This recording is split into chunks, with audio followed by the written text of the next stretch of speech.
दंडवत हो।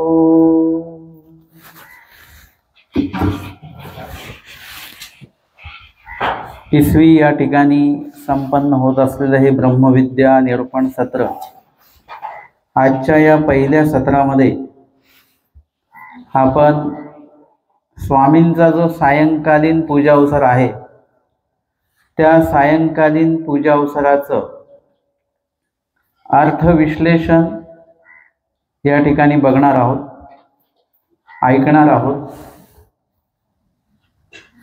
आपण प्रत्येक घरामध्ये संध्याकाळचा जो पूजा अवसर आहे, ज्यामध्ये सूत्रपाठामध्ये सुद्धा पूजा अवसर आलेला आहे आणि काव्य रूपामध्ये सुद्धा पूजा अवसर आपल्या महानुभाव पंथाच्या साहित्यामध्ये आपल्याला उपलब्ध झालेला आहे। आपल्या पंथाचे विद्वत रत्न असलेले आचार्य श्री केशराजबाजी यांनी स्वामींच्या सर्व वचनांचं जे काही क्रमाने क्रमबद्ध असं त्यांनी पूर्वी अन्यव्यावृत्ती अशी ती प्रकरणं बरोबर एकामागे एका पुढे एक अशी ती लावली आणि त्याला नाम सुद्धा त्याला दिलेली आहेत। पूर्वी प्रकरण आहे, अन्यव्यावृत्ती प्रकरण आहे, युगधर्म प्रकरण आहे। त्यांनी स्वामींचा सकाळचा पूजा अवसर, दुपारचा पूजा अवसर आणि सायंकाळचा पूजा अवसर त्यांनी गद्य स्वरूपामध्ये लिहिलेला आहे। आणि नंतरच्या काळामध्ये आपल्याच पंथातले आचार्य श्री चक्रपाणी बास यांनी तो पूजा अवसर पद्य स्वरूपात केला। गद्य स्वरूपातला जो पूजा अवसर आहे तो एखादी लीळा चरित्रातली जशी लीळा आपण वाचतो त्या प्रकारामध्ये ते लिखाण आहे। एकामागे एक काय काय घटना सकाळपासनं सायंकाळपर्यंत घडतात, हे त्रिकाळ काळामध्ये त्याचं विभागणी केली। सकाळचा जो काळ आहे त्याला प्रातपूजा अवसर, दुपारचा जो वेळ आहे त्याला मध्यान्ह पूजा अवसर आणि सायंकाळचा जो वेळ आहे त्याला सायंकालीन पूजा अवसर असं नामकरण त्याचं केलं गेलं। आता मुळातच जर का आपल्याला देवपूजेला बसायचं असेल, देवपूजा वंदन करायची आहे, प्रसाद वंदन करायचा आहे, स्थान वंदन करायचं आहे, अशा वेळेला आपल्याला लीळा ज्या आहेत स्वामींच्या त्या लीळेंचं चिंतन करणं आवश्यक आहे। त्याशिवाय जसं तुम्ही भात बनवला की त्याला वरण हे आवश्यकच आहे, तसं स्थान वंदन, विशेष वंदन, प्रसाद वंदन हे लीळा आठवल्याशिवाय तुम्ही करणं म्हणजे ते कोरडं केल्यासारखं आहे। नुसतंच कपाळाला विशेष लावलं किंवा विशेषाला कपाळ लावलं त्याच्याने काही होणार नाही, तर त्या विधीमध्ये तुम्हाला काहीतरी बोलावं लागेल, काहीतरी प्रार्थना असेल, काही आठवावं लागेल, लीळेच्या रूपाने बोलावं लागेल, प्रार्थनेच्या रूपाने। आणि म्हणून इथे श्री चक्रपाणी बासांनी हा एक भाग लक्षात घेता जर का काव्य रूपामध्ये पूजा अवसराची जर का रचना केल्या गेली तर तो म्हणायला अधिक सोयीस्कर असतो। तसं आपल्याला जे काही काव्य पाठांतर असतं, जे काही भजन पाठांतर असतं, त्या भजनामध्ये जर का लीळा असतील तर आपल्याला ते भजन म्हणत असताना सहजपणे लीळा आपल्याकडनं बोलल्या जातात, आठवल्या जातात। एरवी तुम्हाला जर का म्हटलं एखादी लीळा आठवा तुम्ही, तर तुम्हाला ती लीळा आठवायला थोडंसं कठीण जाईल। परंतु जे जर का काव्य रूपामध्ये जर का असेल तर काव्य रूपामध्ये असल्यानंतर सहजपणे ते पाठांतर पण होतं आणि ते बोललेही जातं, आठवल्याही जात असतं। आणि म्हणून श्री चक्रपाणी बासांनी काय केलं, हे तीनही काळचे जे काही स्वामींचे अवसर आहेत याला पूजा अवसर म्हटलं जातं, अवसर काळ असं म्हटलं जातं। आणि स्वामींचे विविध अवसर आहेत। सकाळी उपहुडाचा अवसर आहे, म्हणजे स्वामी उठतात तो एक अवसर आहे। स्वामी प्रातविधीसाठी जातात, तो एक अवसर आहे। स्वामी आल्यानंतर उष्णोदकाचा विनियोग करतात, श्रीचरण श्रीकर प्रक्षालन करतात, हा एक अवसर आहे। आसनावर विराजित होऊन चिंतन करतात, हा एक अवसर आहे। कदाचित स्वामी भक्तजनांना त्या प्रात प्रहरी निरोपण करतात, हा एक अवसर आहे। त्यानंतर स्वामी विहरणाला जातात, विहरणी स्वामींचे अनेक अवसर आहेत। त्या ठिकाणी स्वामी भक्तजनांना धाववितात, पववितात आणि विविध कार्य जे आहेत ते स्वामी विधीच्या रूपाने भक्त मंडळींकडनं करवून घेत असतात। आणि त्यावेळेला मग भक्तजनांच्या लाभार्थ योग्यता वाढवण्यासाठी म्हणून जे जे काही विधी असेल, जी जी काही सेवा असेल ते स्वामी करवून घेतात। हा सुद्धा काय आहे, हा कर्मनाशाचा अवसरच आहे, योग्यता वाढविण्याचा तो अवसरच आहे। असं स्वामींचं दिवसभरातलं जे काही जीवाच्या भल्यासाठी म्हणून जे कार्य ते करतात, हा संपूर्ण अवसर आणि त्यामध्ये भक्तजनांकडनं स्वामींचं केलेलं पूजन, हा पूजा अवसर, असं सर्व दिवसभराचं जे काही याला नित्यदिनी लीळा असं म्हणतात, ते पूजा अवसरामध्ये सांगितलेलं आहे की कवनी ठाई काही विशेष, कवनी ठाई काही विशेष, ते अवघे विशेष डोमेग्रामी। म्हणजे प्रत्येक स्थानाची आपली एक विशेषता आहे। पांचाळेश्वरला तुम्ही गेलात तर तिकडे दत्तात्रय बरोबर रोज येतात, तिथली विशेषता आहे। पैठणला गेला तर तिथे स्वामींनी बाईसांना प्रेमदान दिलं, त्या स्थानाची ती विशेषता आहे। बेलापूरला 7 अहोरात्र महावाक्यादी निरूपणाचं स्वामींनी त्या ठिकाणी प्रवृत्ती जी आहे स्वामींची त्या ठिकाणी प्रगट केलेली आहे आणि तिथे निरूपण झालेलं आहे, ही त्या स्थानाची विशेषता आहे। असं प्रत्येक स्थानाची एक वेगवेगळी विशेषता आहे। परंतु डोमेग्रामची विशेषता ती एक काहीतरी वेगळीच आहे। म्हणून भाईदेव व्यास स्वामींचं जे काही लीळा चिंतन रोजचं नित्यदिनीच्या जर का लीळा त्यांना आठवायच्या असतील तर ते काय करायचे, डोमेग्रामी, म्हणजे डोमेग्रामी जेव्हा आमचे स्वामी होते तर त्या वेळेला त्या ज्या स्वामींच्या लीळा त्यांना माहीत होत्या त्या त्या लीळा ते आठवायचे। डोमेग्रामला स्वामींचा विशेष मनोधर्म आहे, प्रसन्नता आहे आणि त्या ठिकाणी विविध विषयांवर स्वामींचं विवेचन आहे, निरूपण आहे। आणि म्हणून भाई देवबा नित्यदिनी लीळा डोमेग्रामी आठविते, म्हणजे डोमेग्रामच्याच लीळा भाईदेव व्यास जे होते ते आठवायचे।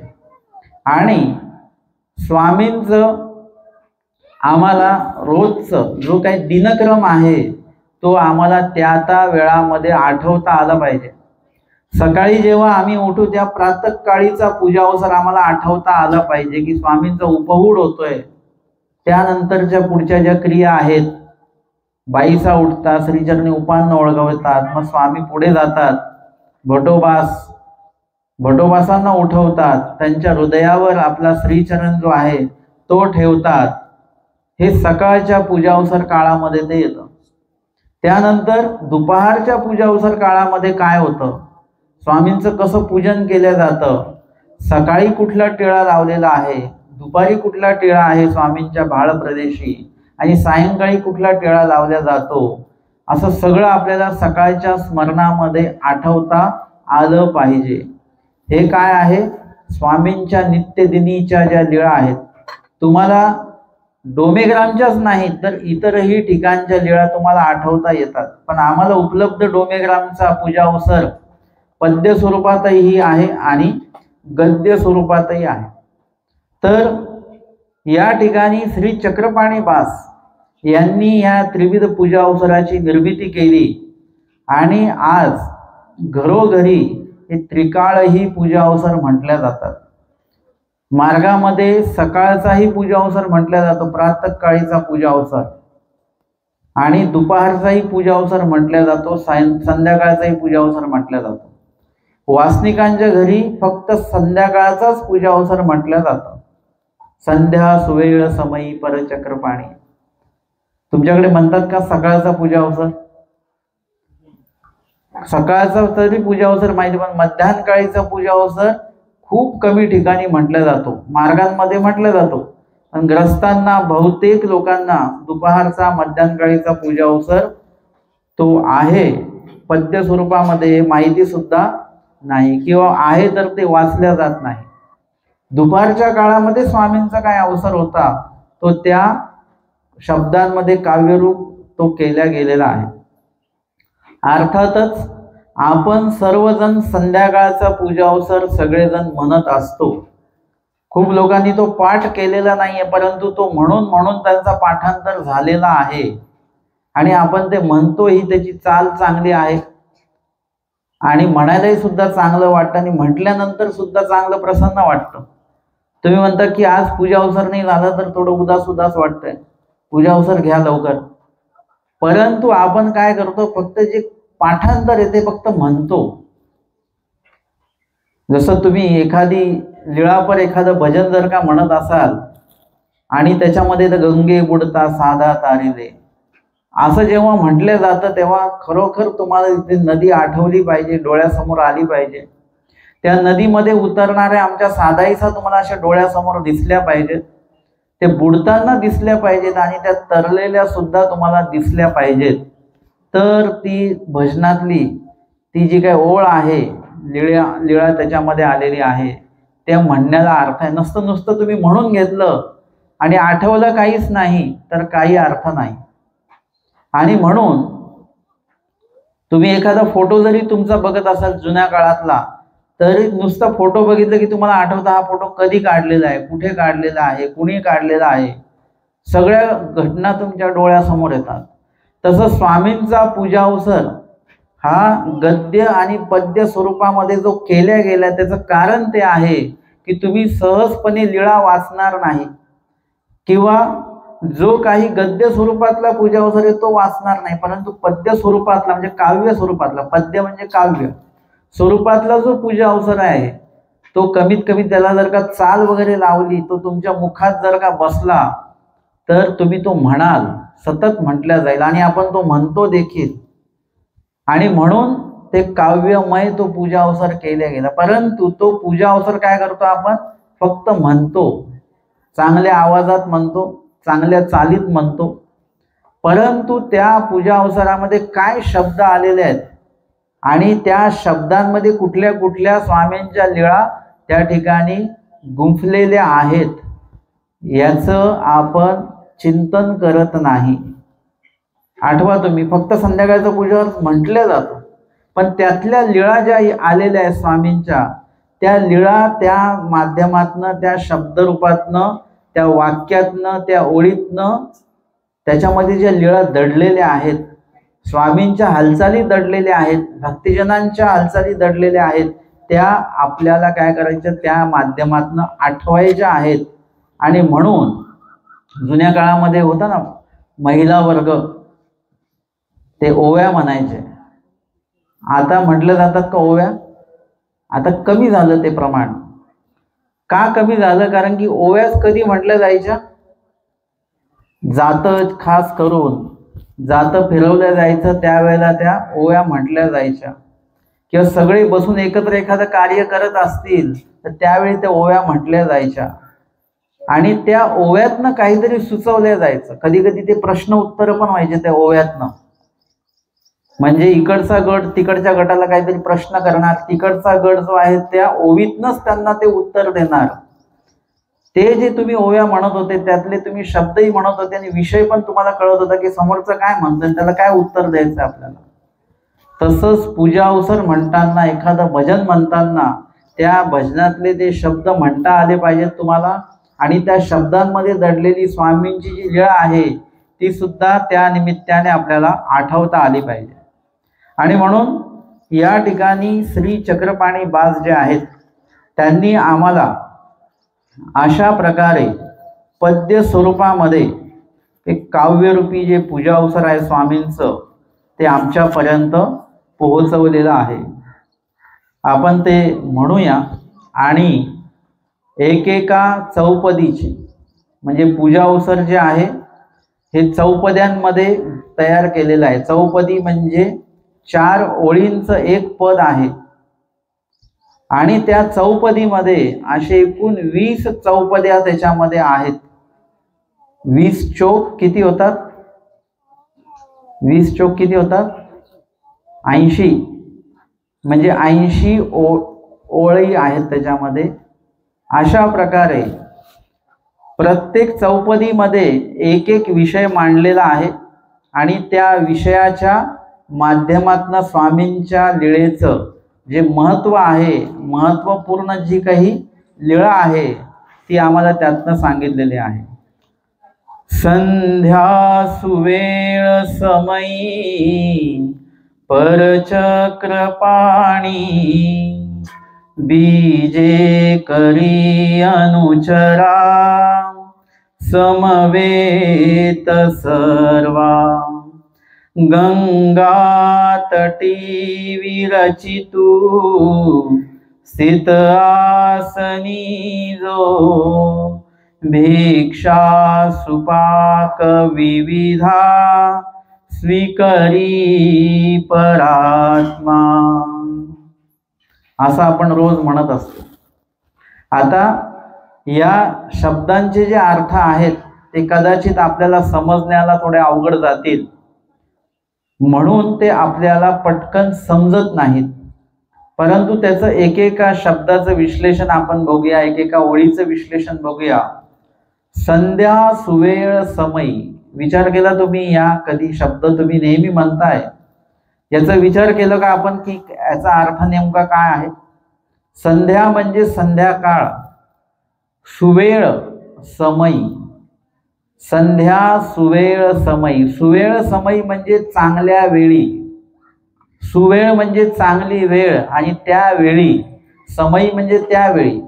आता ती वेळ कुठली पण असू शकते, सकाळची पण असू शकते, दुपारची पण असू शकते, संध्याकाळची पण असू शकते। इथे काय आहे?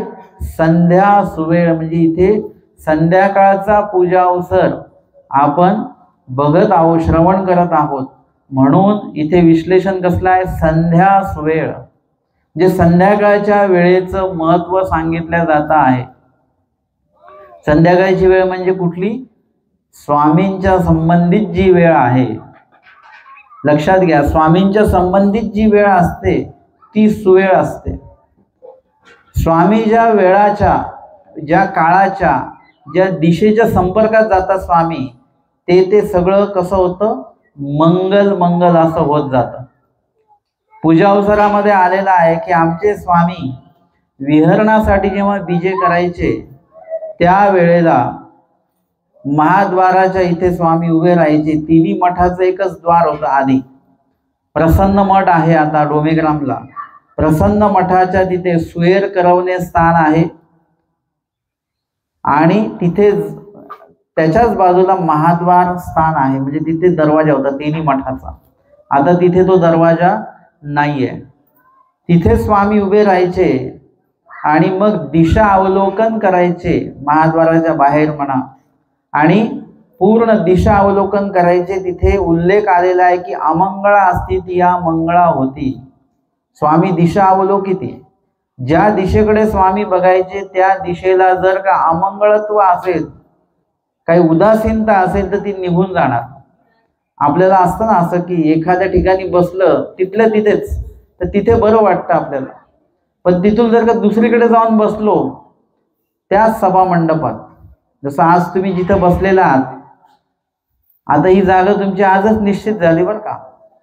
आता इथे जर का संध्याकाळी दुसरं कोणी बसलं तुमच्या जागेवर तर तुम्हाला खूप राग येतो, आणि तुम्ही जर का दुसऱ्या जागेवर बसले तर तुम्हाला तिथे करमतच नाही। तुम्हाला असं वाटतं माझी जागा ती होती, सकाळी मी इथे बसलेलो होतो, म्हणजे तिथल्या तिथेच आहे, परंतु दुसऱ्या जागेवर बसले की लगेच उदास वाटतं आपल्याला।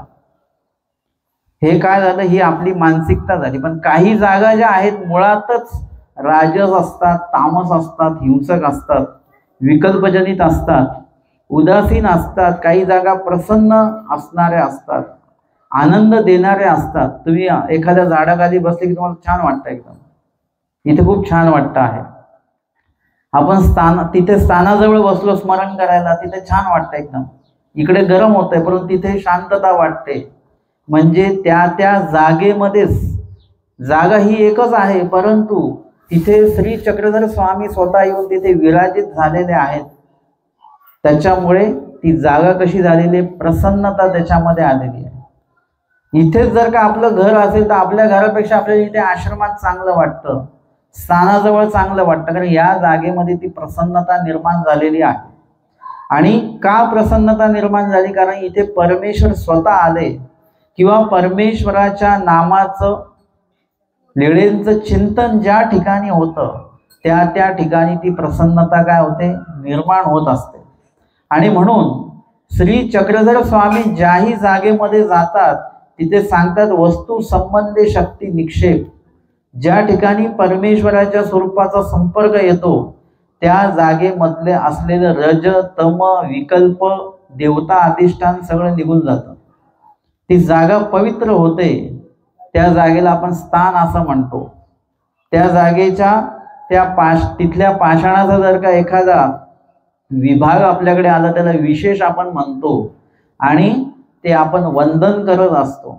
कुठूनही बाहेरून आपण आलो की रजतम युक्त होऊन येतो. आपण घरी आल्यानंतर एक विशेष वंदन करा आणि मग पाणी प्या. विशेष वंदन केल्यामुळे काय होतं, स्वामींच्या संपर्कात आलेला जो पाषाण आहे तो आता विशेष झालेला आहे आणि स्वामींची शक्ती त्याच्यामध्ये निक्षेपलेली, स्पर्श त्याच्यामध्ये निक्षेपलेला आहे.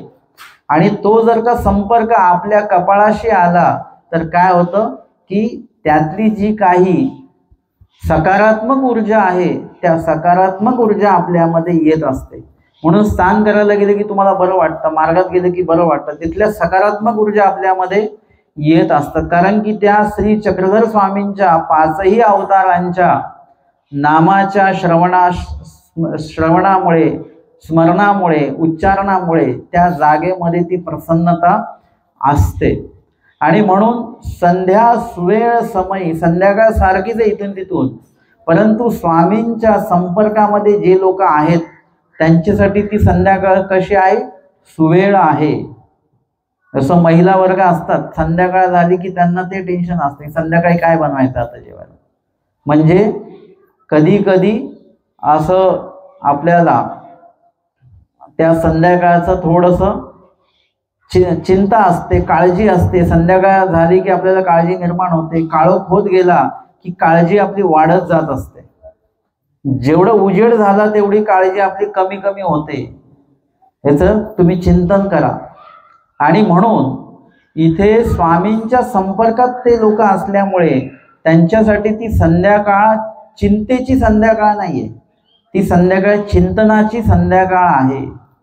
ज्या ठिकाणी स्वामींचं प्रत्यक्ष अस्तित्व आहे, स्वामी समोर आहेत, वेगळं काही स्वामींना आठवायची आवश्यकता नाही किंवा त्याच्यासाठी वेगळे काही प्रयत्न करावे लागत नाही. स्वामी सतत समोर दिसत आहेत. स्वामींच्या लीळा, स्वामींचं बोलणं, उठणं, बसणं हे सगळं समोर घडत असल्यामुळे तिथे आपोआपच ते चिंतन घडतं आहे. म्हणून स्मरण करायचं असेल स्थानाकडे का यावं, मार्गात का यावं, कारण की तिथे सहजपणे काही घटना दिसतात, स्थानं दिसतात आपल्याला. मार्गमंडळीमध्ये जे काही अजून सर्वजण राहतात त्यांचं उठणं बसणं आचरण दिसतं आणि त्याच्यामुळे आपोआप आपलं स्मरण होत राहतं. घरी आपल्याला जबरदस्ती स्मरण करावं लागतं, तिथे स्मरण होत नाही कारण ती जागा तशी नाही आहे. म्हणून त्या जागेमध्ये यावं लागतं जिथे परमेश्वराचं सहजपणे स्मरण आम्हाला साध्य होईल. आणि म्हणून हे स्मरण सर्वांना सहजपणे साध्य होत आहे. कुठे, डोमेग्रामला स्वामींच्या जवळ असलेले सर्वजण. आणि म्हणून त्यांच्यासाठी ती संध्याकाळ कशी आहे, संध्या सुवेळ, चांगली वेळ, एकदम प्रसन्नता वाढली एकदम. आता संध्याकाळचा पूजा अवसर सुरू होणार आहे, स्वामींचं निरूपण आहे आणि सेवादास्य सुद्धा स्वामींचं घडतं आहे. आणि म्हणून संध्या सुवेळ समयी परचक्रपाणी. परचक्रपाणी म्हणजे श्री चक्रधर स्वामी बीजे करी अनुचरा. म्हणजे संध्याकाळच्या वेळेला श्री चक्रधर स्वामी कुठे काय करतात, बीजे करी, बीजे करतात म्हणजे जातात. बीजे करणे म्हणजे जाणे. अनुचरा समवेत सर्वा, सर्व अनुचरा समवेत आमचे स्वामी राजमठामध्ये स्वामींचा मुक्काम आहे डोमेग्रामला. डोमेग्राम केलं ना सगळ्यांनी. राजमठामध्ये स्वामींचा मुक्काम अवस्थान आहे. आणि मग सकाळचा पूजावसर संपन्न झाला, स्वामींची आरोहणा झाली, पहुडले स्वामी. वामकुक्षी स्वामींनी थोडी घेतलेली आहे. आणि दुपारच्या वेळेला मग त्या ठिकाणी म्हणजे त्याच्या सकाळचा पूजावसर संपन्न झाला, दुपारचाही पूजावसर झालेला आहे, आरोहणा पहुड झाला स्वामींचा. आणि त्यानंतर मग नंतरची गोष्ट आहे की थोडंसं ऊन उतरलेलं असेल आणि मग स्वामी भोजनता स्थान आहे डोमेग्रामला, राजमठाच्या भागात जिकडे नदी आहे त्या नदीमध्ये ते स्थान आहे. राजमठाच्या समोरच आहे पण नदीमध्ये, तिकडे थोडंसं असं वळून तिकडे जावं लागतं. तर त्या ठिकाणी स्वामी भोजनासाठी सर्व भक्त मंडळी तिथे जायचे, स्वामीही जायचे. ती जागा एक साधी एक जागा होती, ती नदीतलं एक खडक आहे, तो त्या खडकावर बसण्यासाठी म्हणून व्यवस्थितपणा आहे. जसं जागा सगळीच असते पण त्याच्यामध्ये सुद्धा एखादी जागा अशी आहे की तिथे आपण सगळेजण बसू शकतो व्यवस्थित, आणि एखादी जागा आहे की तिथे जागा चांगली पण बसता येणं थोडं कठीण आहे. परंतु हे जे ठिकाण आहे या नदीतला हा जो खडक आहे हा चांगला असा सपाटही आहे आणि सर्वांना बसण्यासाठी म्हणून तिथे योग्य जागाही आहे. आणि स्वामींचंही आसन पद्धतशीरपणे त्या ठिकाणी रस्ता येईल असं ते ठिकाण आहे. आणि म्हणून त्या ठिकाणी स्वामी आणि भक्तजन तिथे जातात आणि स्वामी कदाचित तिथे आरोहणा करतात. भक्तजनांचं पंगत त्या ठिकाणी बसते, भोजन होतं, म्हणून त्या ठिकाणाला नाव काय पडलं, भोजनता. ज्या ठिकाणी स्वामींचं भोजन होतं त्याला म्हणतात भोजनता. जसं आता इतक्या दिवस हे ठिकाण काय होतं, अंगण होतं, पण आता काय झालं, निरूपण स्थळ. कोणी विचारलं कुठे बसायचं जेवायला, तिथे निरूपण होतं, तिथे निरूपण स्थळी बसायचं. म्हणजे एखाद्या ठिकाणी काय कार्य घडतं, एखाद्या ठिकाणी स्वयंपाक बनवला तर त्याला काय आपण म्हणतो, स्वयंपाक घर आपण त्याला म्हणतो. तशा पद्धतीने ज्या ज्या ठिकाणी जे जे कार्य होतं ते कार्याचं नाव त्या त्या जागेला पडत असतं. आणि म्हणून स्वामींचं तिथे मर्दना होते, म्हणजे आंघोळीच्या आधी थोडं तेल वगैरे लावून मालिश केल्या जातं, त्याला मर्दना असं म्हणतात. ते मर्दना स्थान झालं. मादने स्थान म्हणजे मर्दने नंतर मग स्नान आहे, आंघोळ आहे, त्याला मादने स्थान असं म्हणतात. एखाद्या ठिकाणी स्वामी विहरण करतात, वेढे करतात, त्याला वेढे स्थान असं म्हणतात. वेढे स्थान म्हणजे शतपावली जिथे चालतात स्वामी. एखाद्या विहरणाला स्वामी एखाद्या ठिकाणी गेले त्याला विहरण स्थान असं म्हणतात. आणि एखाद्या ठिकाणी स्वामींनी निरूपण केलेलं आहे ते निरूपण स्थान आहे. एखाद्या ठिकाणी स्वामी भोजन करतात ते भोजन स्थान आहे. तसं डोमेग्रामला नदीमध्ये हे ठिकाण आहे, तिथे आजही स्थान उपलब्ध आहे आपलं, त्याला भोजनता असं म्हटलं जातं. आमचे स्वामी संध्याकाळच्या वेळेला त्या भोजनता स्थानाकडे बीजे करतात. आणि सोबत कोण आहेत, ऐकलं तुम्ही, सोबत कोण आहेत स्वामींच्या, तुम्ही ऐकताय की नाही? हा, हे ऐकताय तिकडे, पण इकडे कोणी ऐकत नाही वाटतं. आता सांगितलं ना आपण, स्वामी एकटे जात आहेत का, स्वामींसोबत कोण चालत चाललंय अजून, बीजे करी अनुचरा समवेत सर्वा. बीजे करी म्हणजे स्वामी बीजे करतात, अनुचर म्हणजे कोण, स्वामींची भक्त मंडळी जी सोबत आहेत स्वामींच्या. बीजे करी अनुचरा समवेत सर्वा, सर्व भक्त मंडळींसोबत आमचे स्वामी भोजनताच्या त्या स्थानाजवळ स्वामी पोहोचतात. लक्षात आलं का हे? काय लक्षात आलं? संध्याकाळच्या वेळेला, संध्या सुवेळ समयी, संध्याकाळच्या सुवेळ समयी आमचे स्वामी सर्व भक्तजनांसोबत विहरणाला त्या भोजनता स्थानाजवळ जातात. गंगा तटी विरचितू स्थित आसनी जो, म्हणजे ते ठिकाण कसं आहे, गंगेमध्ये आहे, पण गंगेच्या काठाला आहे, बऱ्यापैकी एकदम मध्ये आहे असं नाही. आता ते स्थान थोडस नदीमध्ये आलेलं आहे, कारण की हे जे पूजा अवसर म्हटल्या जातो आहे त्याच्यामध्ये जी लीळा आपल्याला सांगितल्या जाते ती जवळजवळ 800-850 वर्ष आधीची लीळा आहे. तेव्हा ते ठिकाण जे आहे नदीच्या काठाला आहे बऱ्यापैकी, परंतु 800-850 वर्षामध्ये तिथून जे काही पाणी वाहिलेलं आहे, पुराचं असेल किंवा पावसाचं पाणी तिथून वाहून वाहून ते थोडासा नदीचं पात्र काय होत असतं, वाढत असतं. काही ठिकाणी ते कमी होतं, काही ठिकाणी एका बाजूने वाढतं, एका बाजूने कमी होतं, असंही होतं, किंवा दोन्ही बाजूने ते पाणी ते पात्र जे ते वाढू शकतं. तसं हे पात्र आता थोडंसं हे स्थान जे आहे थोडंसं नदीमध्ये आलेलं आहे, परंतु अजूनही ते बऱ्यापैकी नदीच्या काठालाच आहे. म्हणून म्हणतात की गंगा तटी विरचितू, त्या गंगेच्या काठाला विरचितू म्हणजे स्वामी त्या ठिकाणी विराजित होतात. स्थित विरचितू स्थित आसनी जो, म्हणजे त्या आसनावर स्वामी स्थित होतात, स्थिर होतात, विराजित होतात. आणि स्वामींचं बसणं म्हणजे कसं आहे, लहान मुलांसारखं नाही. लहान मुलं एका ठिकाणी स्थिर बसतात का, नाही, ते हालत राहतात. त्यांचा तो एक स्वाभाविक भाग आहे त्यांचा. मग त्याही पेक्षा जर का मोठे लोक असतील ते मुलांपेक्षा स्थिर बसतात, पण पूर्ण स्थिर बसत नाहीत. ते सुद्धा थोडंसं इकडे तिकडे हालत राहतात. मला काही लोक म्हणतात, बाबा तुम्ही एवढं 2-2 तास कसं काय बसता, म्हणजे ही तुम्ही तुमची बैठक कशा पद्धतीने तुम्ही त्याला सवय करता त्या पद्धतीने ती बैठक बसत असते. तुम्ही जेवढी सवय कराल स्थिर बसण्याची तेवढं तुमचं देह स्थिर होईल. जेवढं तुम्ही तुमच्या मनाला स्थिर करण्याचं तुम्ही बैठक कराल, सराव कराल, तेवढं मन स्थिर होईल. जे लोक मला विचारतात की स्मरण करताना आमचं मन का नाही लागत स्मरणामध्ये, इकडे तिकडे मन का भटकतं, याच्या कुठल्याही गोळ्या औषधी मिळत नाहीत बरं का मन स्थिर करायच्या.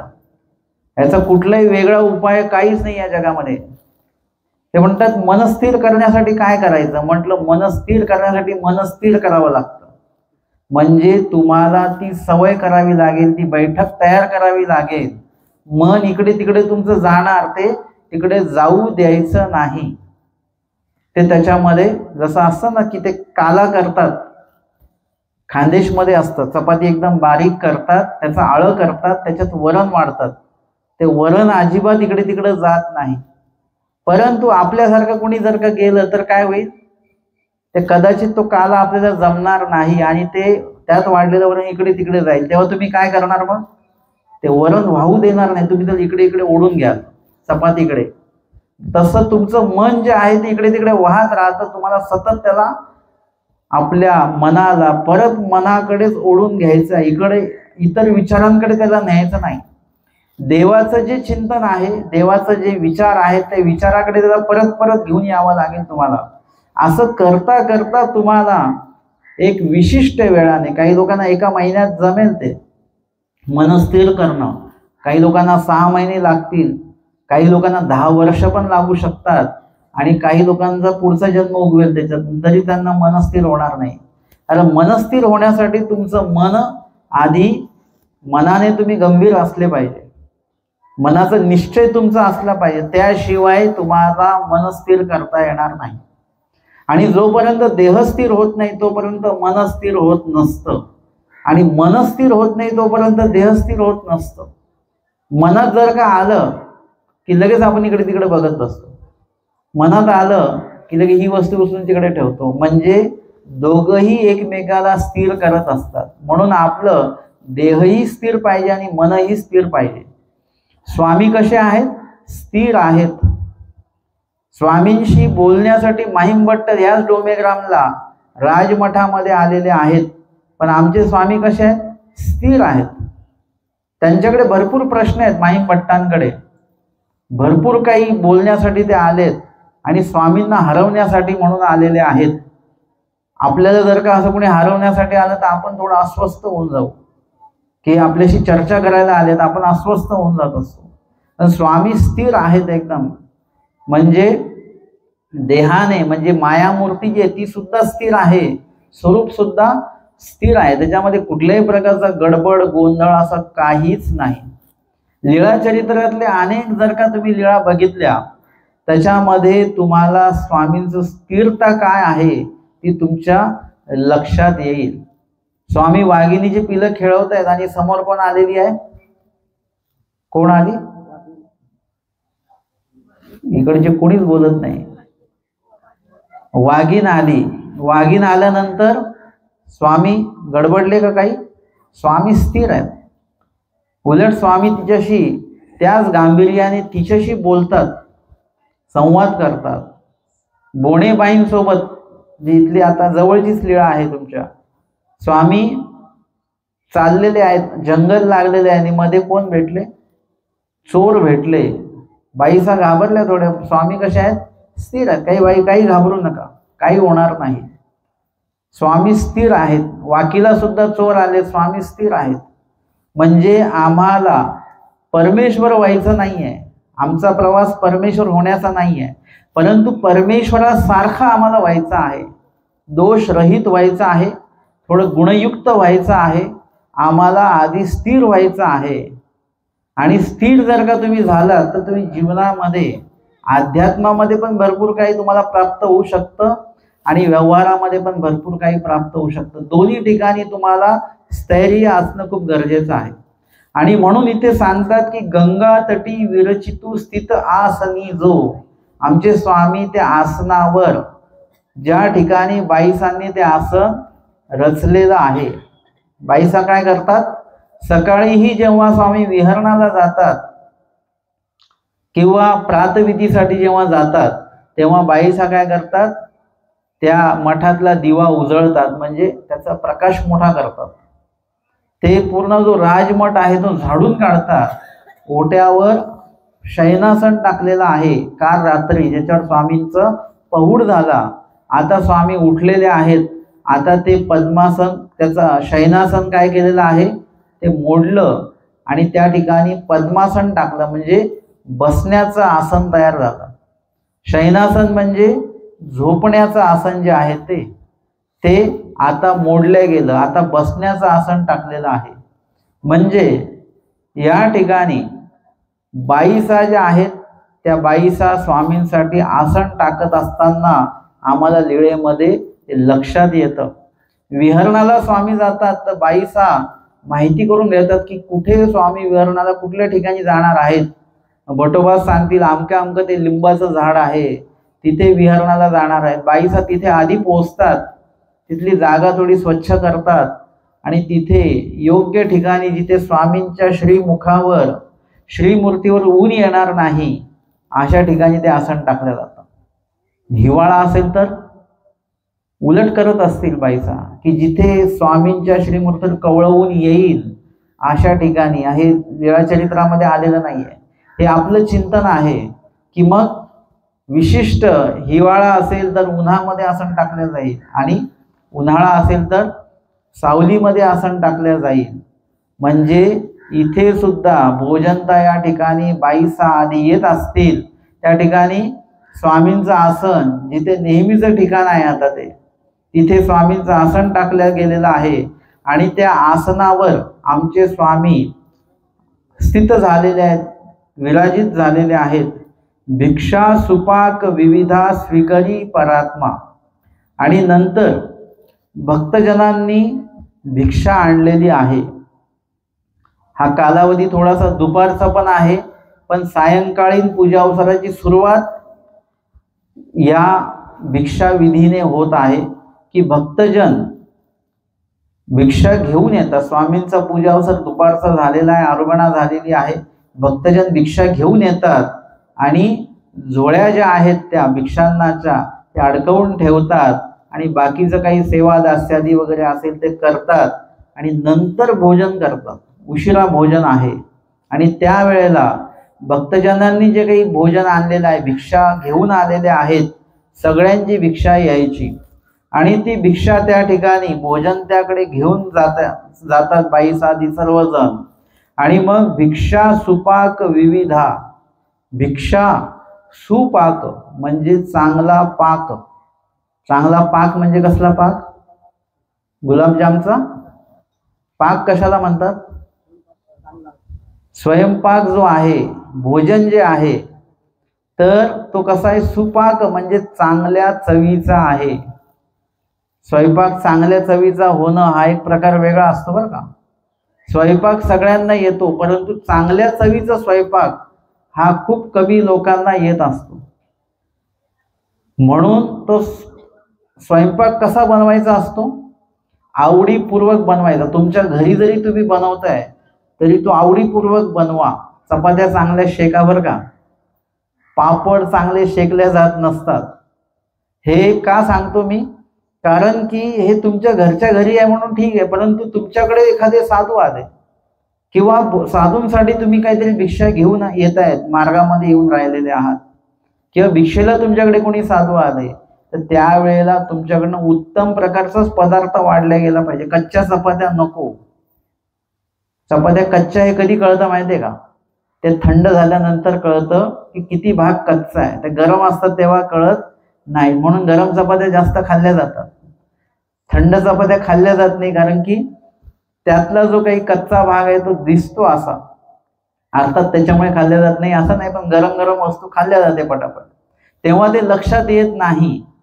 परंतु स्वयंपाक जो आहे तो नुसता स्वयंपाक नको, तो कसा झाला पाहिजे?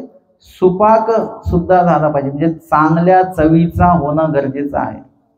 चांगल्या चवीचं होण्यासाठी खूप पदार्थ त्याच्यात टाकावे लागतात असं नाही. तुम्ही एखाद्या भाजीला राई जिऱ्याची जरी फोडणी दिली तरी सुद्धा ती भाजी चांगली होऊ शकते, कारण तुमच्या ते भोजन बनवण्यामागचा हेतू चांगला असला पाहिजे.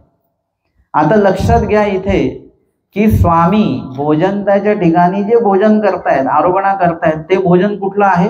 भिक्षेतलं भोजन आहे. ती भिक्षा कोणी आणलेली आहे? भक्तजनांनी आणलेली आहे.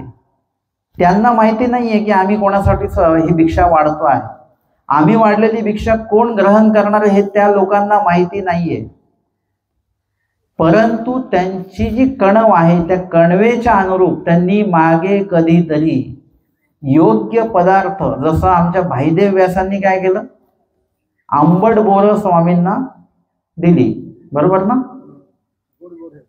कुठली दिली, आंबट की गोड? तुमचं काय मत आहे? कुठली दिली असतील? विचार करून सांगा बरं मला. स्वाभाविकच आहे, आंबट बोर कोण देईल का देवाला? कुठली दिली असतील मग? मोठ्याने बोला. गोड. म्हणजे गोड बोरे स्वामींना भाईदेव व्यासांनी दिलेली आहेत. म्हणजे कशी बोरं दिली? उत्तम प्रकारची दिली. आणि ती सुद्धा कशी दिली? उष्टी दिली. आपल्याकडे मी अनेकदा बघितलेलं आहे की स्वयंपाक बनवला, त्यांना विचारलं मीठ आहे का बघा भाजी, ते म्हणे नाही, उपाराच्या आधी आम्ही खाणार नाही. अजून उपार दाखवला नाही. माझं म्हणणं आहे की जो स्वयंपाक बनवणारा व्यक्ती आहे किंवा ज्याला जाणीव आहे त्याची, त्याने थोडंसं तपासून बघायचं भाजीमध्ये मीठ आहे की नाही बरोबर, खिरीमध्ये साखर आहे की नाही बरोबर. त्यांनी ते जर का थोडंसं चाखून बघितलं, ते उष्ट होत नाही. उलट जर का तुम्ही ते भोजन देवाने भोजन करावं, आरोगणा करावी आपल्या भोजनाची म्हणून ते भोजन तयार करत असाल, त्या हेतूने तयार करत असाल, तर त्याच्यात मीठ कमी जास्त चालेल का? मीठ त्याच्यामध्ये बरोबरच पाहिजे. आधी आपण उपहार कोणाला दाखवतो? देवाला दाखवतो. देव काही खात नाही ते, परंतु यदा कदाचित तुमचा भाव जर का चांगल्या प्रतीचा आहे आणि ते भोजन जर का तुम्ही देवाने स्वीकारलंच तुमचं, कदाचित विचार करा असं, तर ते त्याच्यामध्ये मीठ बरोबर असलं पाहिजे, साखर बरोबर असली पाहिजे. आणि म्हणून त्यावेळेला तुम्ही ते चांगल्या हेतूने तुम्ही ते चाखू शकता. भाईदेव व्यासांनी चांगल्या हेतूनेच की देवाला आंबट बोर जाता कामा नये म्हणून ते बोर चाखून त्याच्यामध्ये त्यांनी जमा केली गोड गोड बोरं. ती स्वतः नाही खाल्ली, आंबट बोरं स्वतः खाल्ली. आणि हा भाव लक्षात घेता आपण सुद्धा वासनिकांच्या ठिकाणी, कुणाच्याही ठिकाणी, नुसतंच महानुभावपंथी लोकांच्या ठिकाणी नाही, तुम्ही कोणालाही, तुम्ही तुमच्या एखाद्या वैऱ्याला जरी काही खाऊ घालत असाल तर चांगल्या चवीचं खाऊ घाला त्याला. कदाचित त्याच्या मनात येईल की बाबा आहे आपलं भांडण, परंतु पदार्थ मात्र हे चांगलं बनवतात बरं का. तुमच्याविषयी चांगले उद्गार त्याच्या मनामध्ये आपोआप येणार. तुम्ही सुगंधी अगरबत्ती लावा, तुमचा वैरी पण म्हणेल काय का असे ना, परंतु अगरबत्ती छान लावली बरं काय, सुगंध खूप छान आहे, मनातल्या मनात तो आनंदित होणार. म्हणजे आम्हाला काहीही वस्तू कुणालाही जरी द्यायची असेल तरी ती उत्तम प्रकारचीच दिल्या गेली पाहिजे, याकडे नेहमी लक्ष ठेवा. ही प्रतिकारंता वाढत वाढत तुमची कुठे जाते, दैवराटीपर्यंत येते. दैवराटीचा वासनिक जरी आहे, उपदेशी जरी आहे, तरी उत्तम प्रतीचा त्याला पाणी द्या, उत्तम प्रकारचं त्याला भोजन द्या, खाऊ पिऊ घाला, उत्तम प्रकारचं व्यवस्थापन त्याच्यासाठी द्या. ती प्रतिकारंता कुठे जाते, आपली साधूंपर्यंत जाते, ज्ञानियापर्यंत जाते, अनुसरल्यापर्यंत जाते, भक्तापर्यंत जाते, परमेश्वरापर्यंत जाते. आणि मग इथे तो शब्द येतो, तेव्हाच येतो सुपाक. बाईसा काय करतात, जे भिक्षा आलेली आहे ते भिक्षा सगळ्यांची गोळा केली, एकत्र केली आणि बाईसा सर्व पदार्थांवर दृष्टिक्षेप टाकतात की यातला कुठला पदार्थ चांगला आहे, आणि त्यातला नेमका पदार्थ जो चांगला आहे तोच बाईसा निवडतात. बाईसा जो निवडतात तो पदार्थ नेमका चांगलाच असतो. दोन्ही बाजू आहेत बरं का. काही पदार्थ डोळ्याला चांगले दिसतात परंतु ते चवीला चांगले असतीलच असं नाही. एका ठिकाणी आम्ही गेलो दिवाळीच्या वेळेला आणि त्यांनी चकली दिली. ती चकली एवढी चिवट होती, ती चावता चावेना आम्हाला. दिसायला चांगली होती परंतु खायला मात्र, आणि ते परत आग्रह करत होते अजून चकली घ्या बरं का. माझ्या लक्षात आलं की यांच्या घरी काही चकली संपेना, ते आपल्याला देत आहेत. तेव्हापासून मी दिवाळीला फिरणं बंद केलं बरं का. दिवाळीला पदार्थ चांगले दिसतात परंतु ते चवीला चांगले असतीलच असं नाही, प्रकृतीला चांगले असतीलच असं नाही. परंतु काही पदार्थ तुम्हाला दिसायला एकदम साधारण दिसतात मात्र चवीला मात्र चांगले असू शकतात. अर्थातच आपण स्वतः खाताना आवड निवड आपली नसली पाहिजे, जे आलं ते आपण ग्रहण करायचं. परंतु इतरांना देताना मात्र उत्तम पाणी ते पाणी, म्हणजे गंगा ते गंगा, आणि जे स्वामींना बोडी गंगा समान सांगितलं, बोडी ते बोडी आणि गंगा ते गंगा. तर या ठिकाणी बाईसा जो पदार्थ निवडतात तो पदार्थ कोणाचा आहे, कुणीतरी वाढलेला आहे. त्यांनी कधीतरी मागे ईश्वर साधनाच्या ठिकाणी, साधकांच्या ठिकाणी योग्य प्रकारची क्रिया केलेली आहे. त्याच्यामुळे आजही त्यांचा पदार्थ उत्तम तयार झालेला आहे. त्यांची ती कणव आहे मागची. ज्यांची कणव असते त्यांचाच पदार्थ परमेश्वर स्वीकारतात, हे लक्षात घ्या. आता इथे थोडंसं परत वेगळा भाग बघूया. तुमचा पदार्थ शिळा आहे किंवा बेचव आहे याला काही अर्थ नाही. आता तुमच्या पदार्थ वाढण्यामागे आवड आहे का, हे जास्त महत्वाचं आहे. एखाद्या ठिकाणी तुम्ही पुरणपोळी द्याल पण कोणी खाणार नाही, परंतु भाकरी द्याल तर भाकरी सगळेजण म्हणतील की हा भाकरी द्या आम्हाला. का बरं असं? कारण की तुमचं जे कणव आहे, म्हणजे एखादा व्यक्ती भाकर देईल तर तो त्या नम्रतेने देईल की माझ्याकडे द्यायला काहीच नाही, भाकरच आहे फक्त. पुरणपोळी देणारा जो व्यक्ती आहे तो अहंकाराने देणार आहे पुरणपोळी, की आज माझी पंगत आहे पुरणपोळीची, म्हणून तो अहंकार त्याच्यामध्ये आलेला आहे. मग त्याच्यामुळे तो पदार्थ स्वीकारला जात नाही, अहंकार असेल तर. म्हणून पदार्थ, आता दुसरी बाजू बघतोय आपण, पदार्थ कसा का असेल ना, भाव मात्र उत्तम असला पाहिजे. देण्याचा भाव उत्तम असला तर काय होईल, ब्राह्मण आणि ब्राह्मणी दोघांचा भाव आहे. ब्राह्मणाचा भाव उत्तम आहे आणि ब्राह्मणीचा भाव उत्तम नाही. त्याच्यामुळे ब्राह्मणाच्या वाट्याचं 500 पात्र भोजन श्री चक्रपाणी महाराजांनी केलं, पण तिच्या वाट्याचं जे 500 पात्र भोजन होतं ते श्री चक्रपाणी महाराजांनी ग्रहण केलं नाही, कारण पदार्थ उत्तम आहे, तोच पदार्थ आहे. परंतु पहिले 500 पात्र जे आहेत त्यामध्ये ब्राह्मणाचा भाव आहे आणि म्हणून ते बरोबर त्याच्या वाट्याचं देवाने स्वीकारलं. हिच्या वाट्याचं जो आहे त्याचा भाव चांगला नाहीये, म्हणून ते स्वीकारलं नाही. दुर्योधनाच्या पत्नीने पंचपक्वान्न बनवलेत, अनेक पक्वान्न बनवलेत, पण श्रीकृष्ण महाराजांनी त्या पदार्थांचा स्वीकार केला नाही. परंतु इकडे विदुराच्या घरी गेल्यानंतर ते काय केलेलं आहे, तिथं साधं भोजन होतं, दलिया असं ते होतं, ते भगर सारखं पातळ भगर, ती कृष्ण महाराजांनी ग्रहण केलेली आहे. म्हणजे इथे आता पदार्थाला महत्व नाही, इथे तुमच्या भावाला महत्व आहे.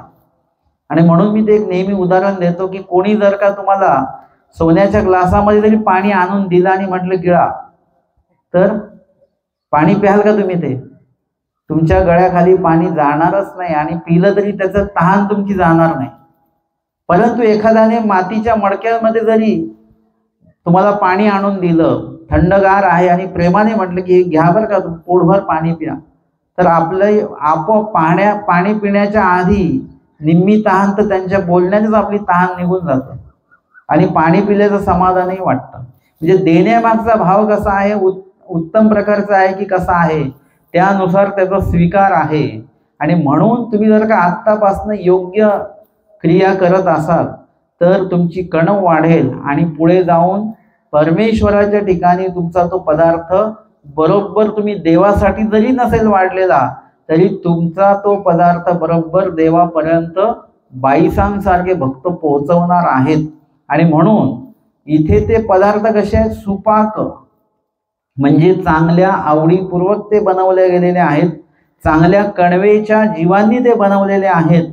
म्हणून तो स्वयंपाक कसा झालाय, सुपाक झालेला आहे, चांगला झालेला आहे, त्याची चव वाढलेली आहे. आणि भिक्षा सुपाक विविधा म्हणजे सगळ्यांनी, म्हणजे जवळजवळ 5-6 लोकांनी भिक्षा आणलेली आहे, म्हणजे भिक्षा मागणारे विविध आहेत. आणि एका व्यक्तीने जवळजवळ 4 ते 5 घरी भिक्षा मागितलेली आहे, म्हणजे कमीत कमी 5 लोक भिक्षा मागणारे असतील तर 25 घराची भिक्षा आलेली आहे. म्हणजे भिक्षा मागणारे सुद्धा विविध आहेत, आणि भिक्षा वाढणारे त्याही पेक्षा विविध आहेत. विविधा म्हणजे विविध, जास्त प्रमाणामध्ये वेगवेगळे जे जीव आहेत.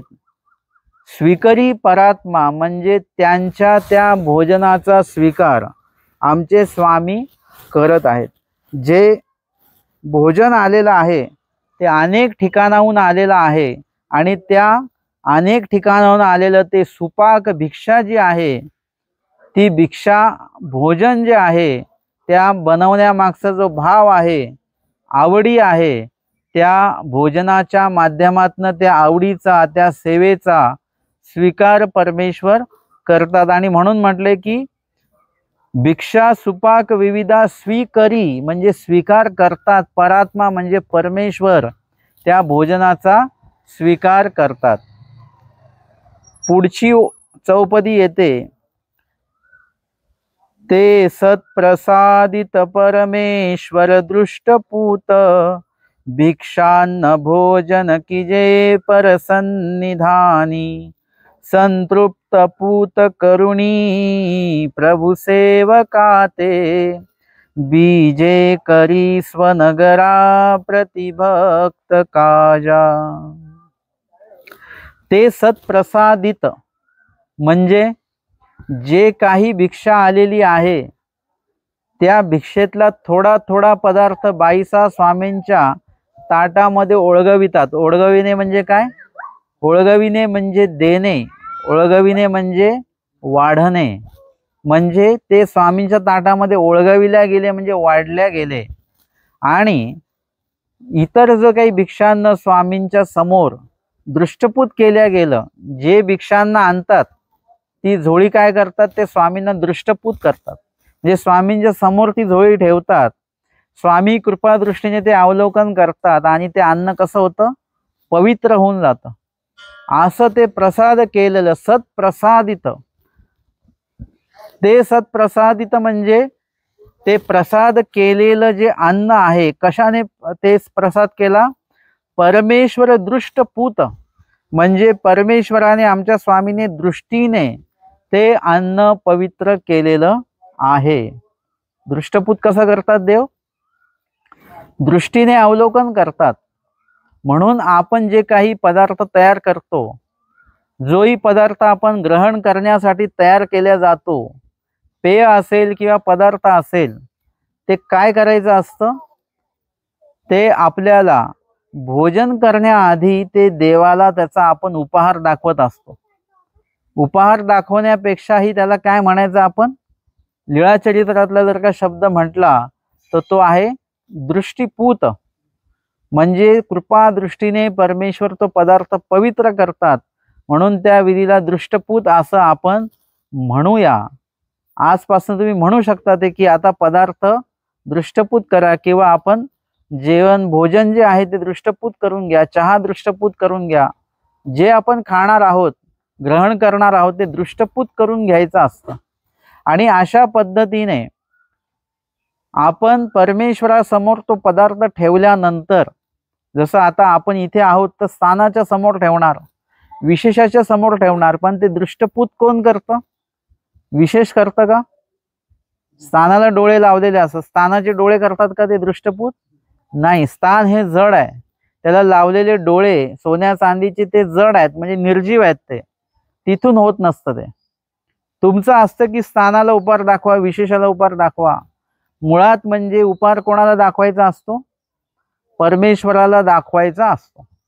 आणि परमेश्वराला जेव्हा तो आपण दाखवतो तेव्हा त्याच्यात विनंती सुद्धा करायची असते. जे भिक्षा मागून येतात ना, ते उत्तरेकडे झोळी दृष्टपूत करतात आणि परमेश्वराकडे काय करतात, प्रार्थना करतात की हे जे काही पदार्थ या ठिकाणी आणलेले आहेत, ते पदार्थ कुठून आणलेले आहेत, कसे आणलेले आहेत, बनवताना कुठल्या त्या भावनेने ते बनवलेले आहेत, राजस तामस हिंसक जे काही गुण याच्यामध्ये संचरलेले असतील, हे परमेश्वरा आपण कृपा दृष्टीने हे पदार्थ अवलोकन करा, हे पदार्थ दृष्टीपूत करा आणि यातले सर्व दोष काढून टाकून आपला उचिष्ट प्रसाद मला द्या, अशी प्रार्थना करावी लागते बरं का उपहार दाखवताना. नुसतेच 5 घास मोडले म्हणजे उपहार होत नसतो. मुळात 5 घास मोडायची तशी काही आवश्यकता नाही, फक्त दृष्टपूत करायचं. लीळाचरित्रामध्ये हा विधी आम्हाला बघायला मिळतो. भिक्षा आणलेली आहे, फक्त झोळी स्वामींच्या समोर धरलेली आहे, स्वामी कृपा दृष्टीने त्या पदार्थांकडे अवलोकन करतात आणि तो पदार्थ पवित्र होऊन जातो. ह्याला म्हणतात दृष्टीपूत करणे. आणि दृष्टीपूत एकदा केलं की ते काय होतं, सत्प्रसादित म्हणजे सात्विक प्रकारचा प्रसाद तो तयार होत असतो. त्याच्यामध्ये त्या पदार्थामध्ये एक पावित्र्य येऊन जात असतं. जसं तुम्ही मार्गामध्ये असता आणि तुम्ही तुमच्या घरी पण असता, घरी तुमच्याकडे एक मळीनत्व असतं. कुठलाही विधी करण्याच्या मागे थोडा कंटाळा असतो, स्मरण करताना कंटाळा असतो, सेवादास्य करताना कंटाळा असतो.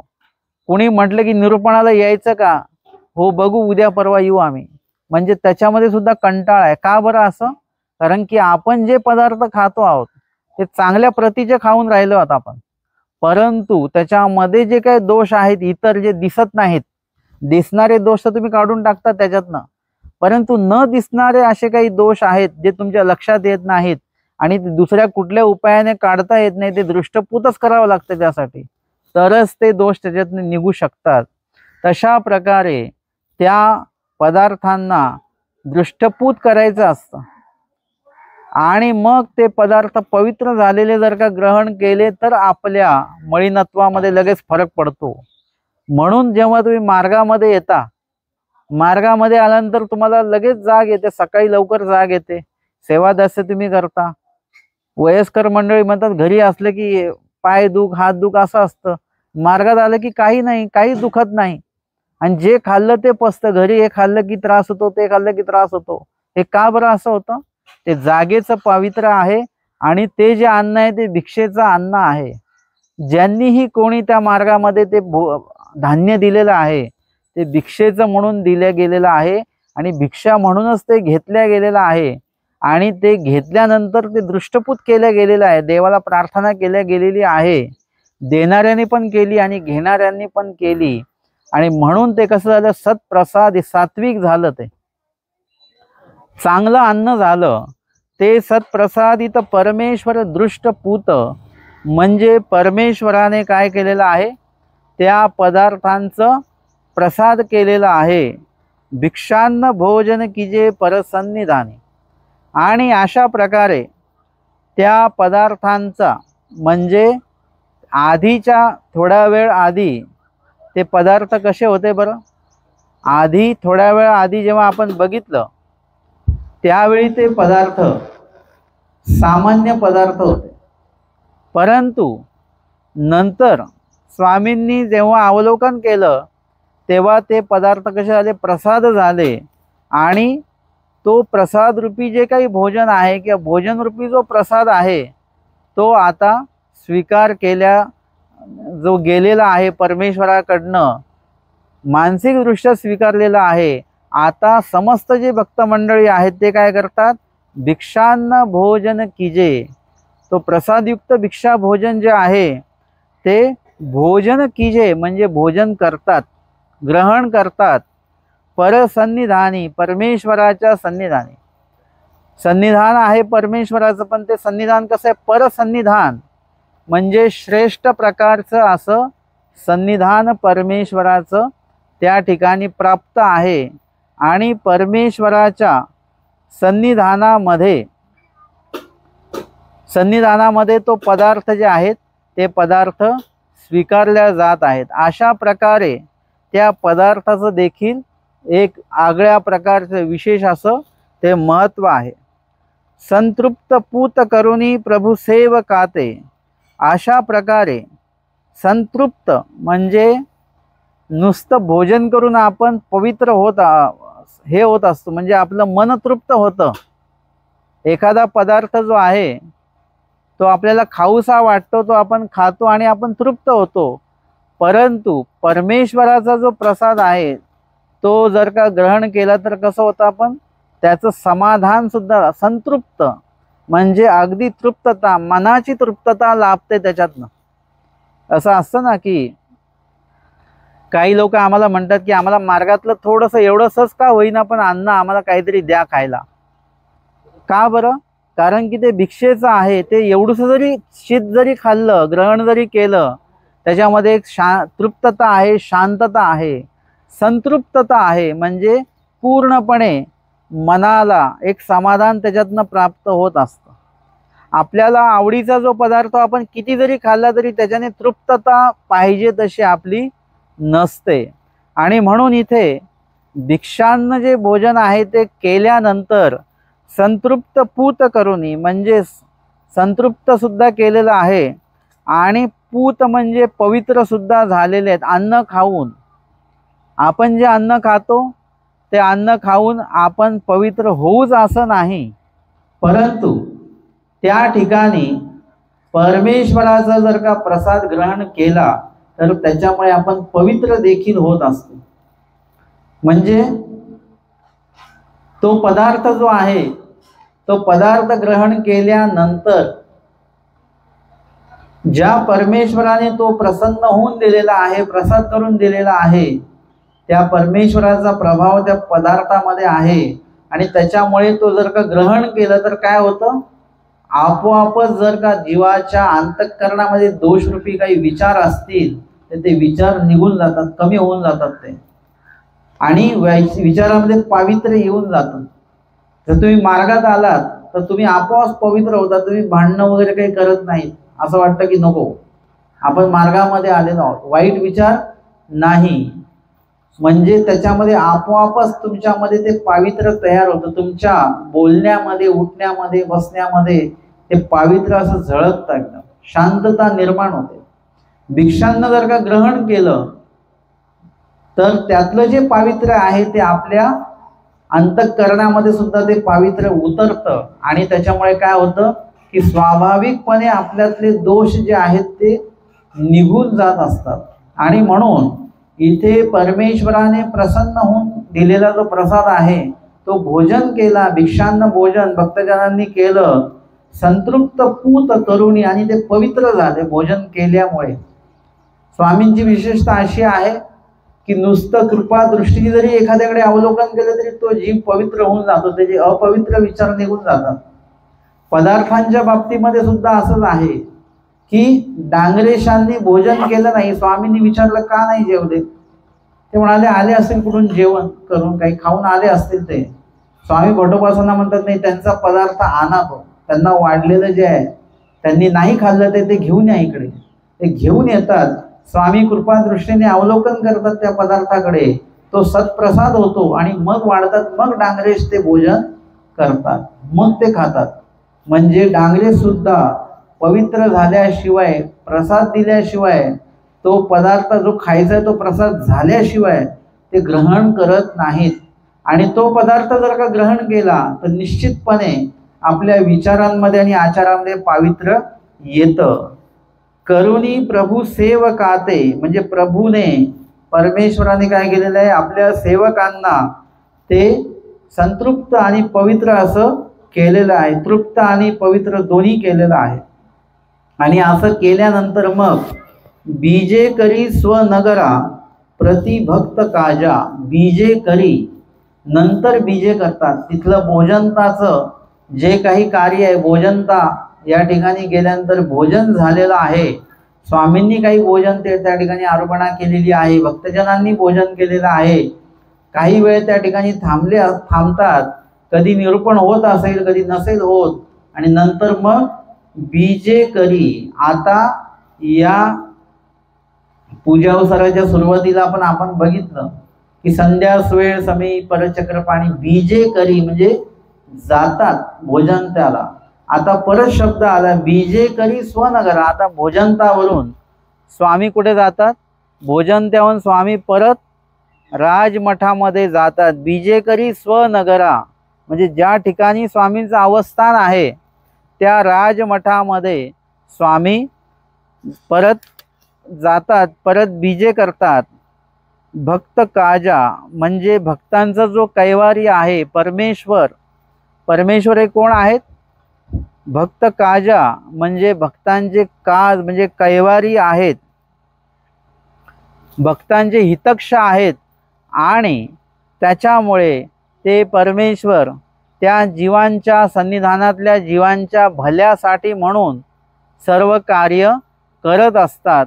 आणि इत्यादी सर्व विधी आटोपल्यानंतर भोजनता या ठिकाणी जे काही विधिविधान झालं, विहरण झालं, स्वामींचं निरूपणही झालं असेल, भोजनही झालं आणि सत्प्रसाद त्या ठिकाणी ग्रहण केला गेला. अशा प्रकारे सर्व विधी आटोपल्यानंतर आमचे स्वामी सर्व भक्तजनांसहित मग काय करतात, राजमठामध्ये परत बीजे करतात. आणि तदनंतर आता आपल्या या पहिल्या सत्रामध्ये, आजच्या या पहिल्या सत्रामध्ये 2 चौपद्या ज्या आहेत त्या 2 चौपद्या आपल्या झालेल्या आहेत. आता पुढे स्वामी राजमठामध्ये गेल्यानंतर काय करतात हे आपण दुसऱ्या सत्रामध्ये याचं श्रवण आणि चिंतन करणार आहोत. दंडवत हो